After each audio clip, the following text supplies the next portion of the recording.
Pendant des années et des années, j'ai vraiment été prisonnier de mon corps. Dans cette espèce de prison de peau sèche dans laquelle je me sentais pas bien. Le corps devient un fardeau à porter au quotidien. Je m'appelle Théo, donc j'ai 24 ans. J'ai de l'eczéma depuis l'enfance. La première fois que j'ai finalement compris que la maladie allait rester à vie, c'était compliqué de me projeter d'un point de vue professionnel, d'un point de vue personnel.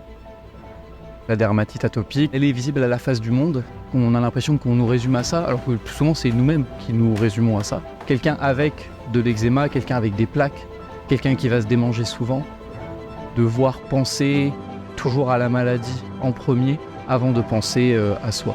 C'est très usant.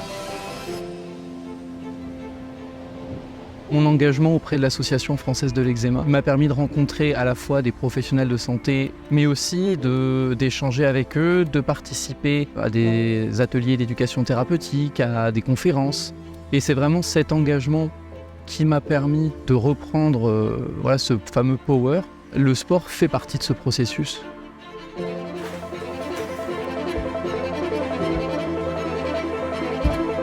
Avec la maladie, le sport, c'était très compliqué.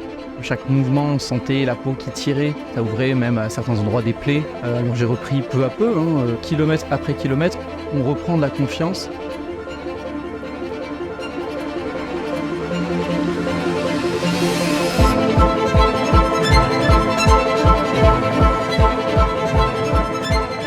Le sport, ça m'a vraiment permis de me ressentir fort, de me ressentir moi-même. C'est vraiment des moments qui me permettent de me dépasser et de dépasser ma condition de malade de la dermatite atopique.